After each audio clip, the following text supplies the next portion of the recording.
Assalamualaikum warahmatullahi wabarakatuh. Kembali lagi di Muslim Channel, yang menceritakan kisah para nabi dan sahabat-sahabatnya. Agar video ini berkembang, jangan lupa like, komen, dan subscribe, supaya video ini bisa bermanfaat untuk sobat muslim.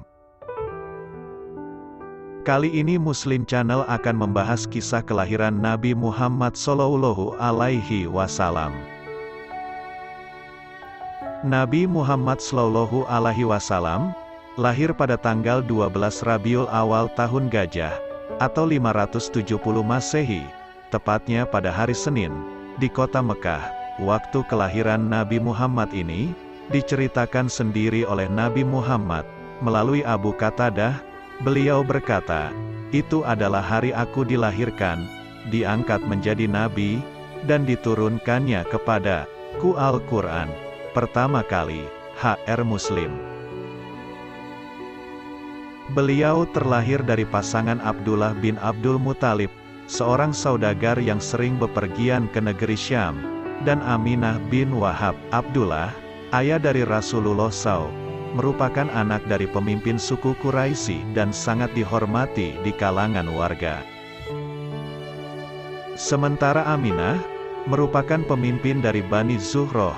Ia adalah sosok wanita paling mulia dalam hal keturunan dan kedudukannya di kalangan suku Quraisy, sebagaimana diceritakan oleh Abul Hasan Al-Ali Hasani An-Natwi melalui tulisannya yang berjudul Sirah Nabawiyah, Sejarah Lengkap Nabi Muhammad SAW. Namun, Abdullah meninggal dunia saat Aminah mengandung Nabi Muhammad yang saat itu baru berusia 2 bulan. Sehingga Nabi Muhammad terlahir sebagai seorang anak tanpa didampingi oleh ayahnya. Abdullah meninggal dunia, sedangkan Aminah, ibunda Rasulullah SAW, sedang mengandung beliau. Ketika itu, ia telah menyaksikan tanda-tanda dan jejak-jejak yang menunjukkan bahwa anaknya memiliki kemuliaan. Dikisahkan dari buku Sirah Nabawiyah Ibnu Hisham karya Ibnu Hisham, kisah kelahiran Nabi Muhammad SAW berlanjut saat sang ibu, Aminah, mengutus seseorang untuk mengabarkan tentang kelahiran anaknya kepada Abdul Muthalib, kakek Rasulullah. Abdul Muthalib sangat senang dengan kelahiran Nabi Muhammad.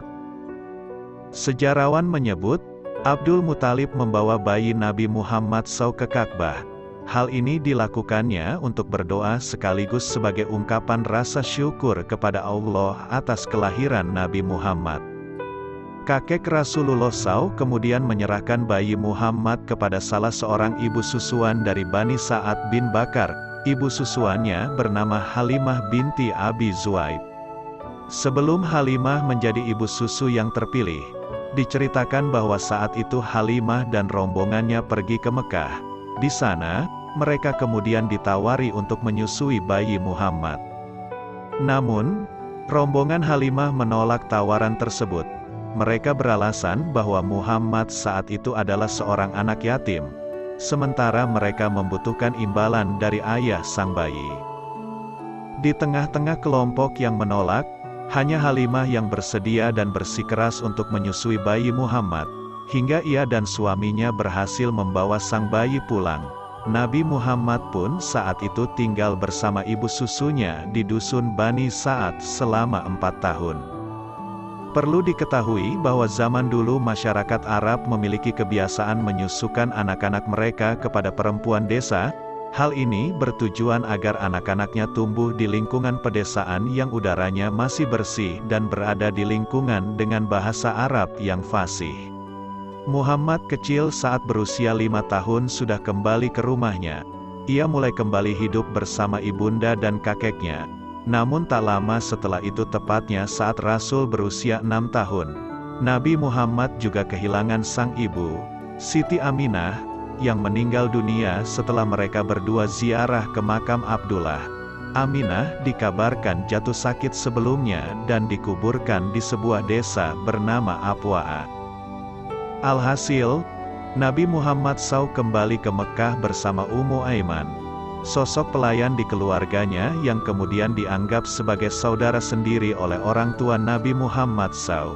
Demikianlah, seorang Nabi Muhammad yang masih berusia 6 tahun sudah harus menjadi seorang anak yatim piatu tanpa kedua orang tuanya. Hal ini membuat Nabi Muhammad dirawat sepenuhnya oleh Abdul Muthalib yang sangat menyayanginya.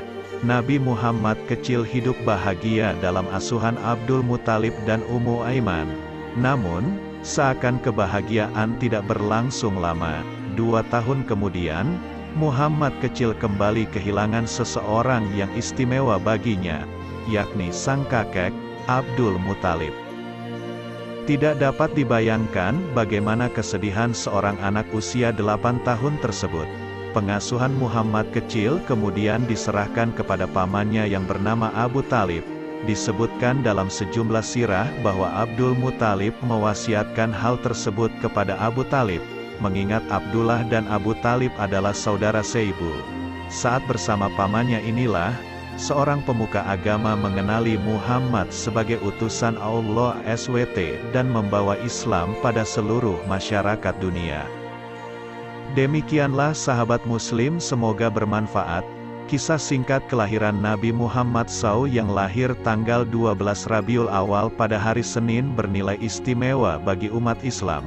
Sebab itulah kita juga mengenal amalan sunnah puasa Senin Kamis sebagaimana yang dicontohkan oleh Rasulullah SAW.